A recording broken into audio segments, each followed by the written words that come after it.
Hello বন্ধুরা, কেমন আছেন আপনারা? আবার আমাদের একটি শর্ট ভিডিও। আজকে আমাদের ভিডিওর বিষয়বস্তু হচ্ছে টালি প্রাইমে F12 এর ব্যবহার। F12 খুব একটা পাওয়ারফুল টুলস টালি এবং টালি প্রাইমের জন্য। তো চলুন কিভাবে আমরা F12 ব্যবহার করতে পারি। F12 টালির প্রতিটা স্ক্রিনের ক্ষেত্রে প্রযোজ্য। অর্থাৎ একটা স্ক্রিন সেটা হতে পারে মাস্টার, হতে পারে সেটা ভাউচার এন্ট্রি, অথবা সেটা কোনো রিপোর্টিংয়ে, যে আপনি ওই স্ক্রিনটাকে কতভাবে মডিফাই করতে পারেন অথবা ওই ফিল্ডে আপনি কি কি বেনিফিট পেতে পারেন। চলুন আমরা কয়েকটা এক্সাম্পল দেখে নিই। যেমন আমি যদি কোনো একটা লেজার ক্রিয়েট করতে চাই, তখন আমি ক্রিয়েটে গিয়ে লেজার সিলেক্ট করলাম এবং এন্টার দিলাম। এবং এখানে আপনারা দেখুন, এখানে শুধুমাত্র নামের পরে আন্ডার এবং কস্ট সেন্টার আছে। পাশাপাশি আমাদের ডান পাশে কিছু অপশন আছে।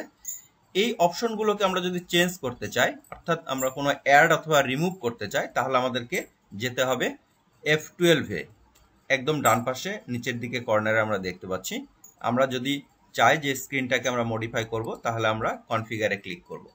কনফিগারে ক্লিক করলে যে অপশনগুলো আছে সেই অপশনগুলো আপনারা যদি ইয়েস করেন, তাহলে আমাদের প্রেজেন্ট স্ক্রিনের সঙ্গে অ্যাড হয়ে যাবে। যেমন আমরা একটা ধরে নিতে পারি যে এলিয়াস অর্থাৎ কোড, এটাকে আমরা বন্ধ করে দিতে চাই, তাহলে আমি এটাকে অফ করে দিলাম।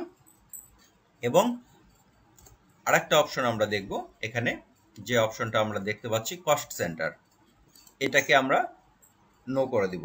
আমরা এই দুটোকে করলাম কারণ এই দুটো আমাদের এখানে এনাবল আছে, আমরা দেখব। ঠিক এভাবে এখানে যতগুলো অপশন আছে এর প্রতিটাকে আপনি ইচ্ছা করলে এই প্রেজেন্ট স্ক্রিনের সঙ্গে এনাবল করতে পারেন অথবা ডিসেবল করে দিতে পারেন। আমরা এটাকে একবার নো করে দিই। এবার কন্ট্রোল এ দিয়ে শর্টকাট বাটন আমি দেখলাম, দেখুন আমার এখান থেকে কিন্তু এলিয়াস বা কোডটা চলে গেল এবং যে কস্ট সেন্টারের অপশন ছিল সেটাও চলে গেল। ঠিক এভাবে আমাদের যদি কোনো প্রয়োজনীয় অপশন আমরা এখানে অ্যাড করতে চাই, F12 থেকে আমরা অ্যাড করতে পারবো।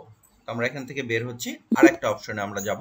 যেমন ধরুন যে আমরা ভাউচারে যেতে চাই। আমরা ভাউচারে যদি যাই, তাহলে আমরা এখানে দেখতে পাচ্ছি ডেবিট লেখা আছে, অর্থাৎ ডেবিটের পরে ক্রেডিট আসবে। অথবা আমরা যদি চাই যে এটাকে সিঙ্গেল এন্ট্রি ফরম্যাটে নিব, ঠিক এরকম ভাবে আমরা যে কোনো অপশন চেঞ্জ করতে গেলে আবারও ডান পাশে একদম বটম সাইডে কনফিগারে এখানে বলা আছে use debit credit instead of to by. আমরা যদি এটাকে ডাবল ক্লিক করে নো করে দিই, তাহলে কিন্তু এটা এখান থেকে চলে যাবে। ঠিক এভাবে আরো কিছু অপশন আছে, আমরা যদি চাই সেগুলোকে আমরা কিন্তু ইয়েস এবং নো করতে পারি। আপনারা যা এখানে দেখতে পাচ্ছেন সেটা। যেমন এখানে আরেকটা অপশন আমরা দেখতে পাচ্ছি ইয়েস করা আছে, এটাকে আমরা নো করে দিলাম। এটাকে এখন যদি নো করে দিই, দেখুন এবার বাইয়ের পরে আপনি যদি কোনো কিছু এন্টার দেন, এখানে কিন্তু 2 চলে এসছে। এভাবে এখানেও আপনারা ব্যবহার করতে পারেন F12, যেটা কিনা খুবই পাওয়ারফুল টুলস। এবার আমরা বের হব, একটা যে কোনো রিপোর্ট দেখব। আমাদের সবচেয়ে ভালো রিপোর্টটা হচ্ছে ব্যালেন্স শিট।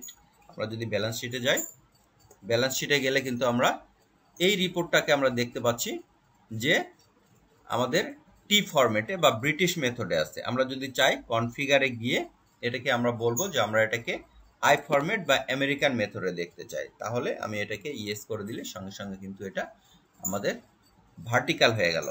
ঠিক এভাবে যে কোনো রকম চেঞ্জ কি করা যাবে অথবা কি করা যাবে না, ওই স্ক্রিনে গিয়ে আপনারা F12 দিলে জানতে পারবেন। তো F12 অনেক পাওয়ারফুল টুলস টালি এবং টালি প্রাইমের জন্য, এটা ব্যবহার করবেন আপনারা। ধন্যবাদ সবাইকে।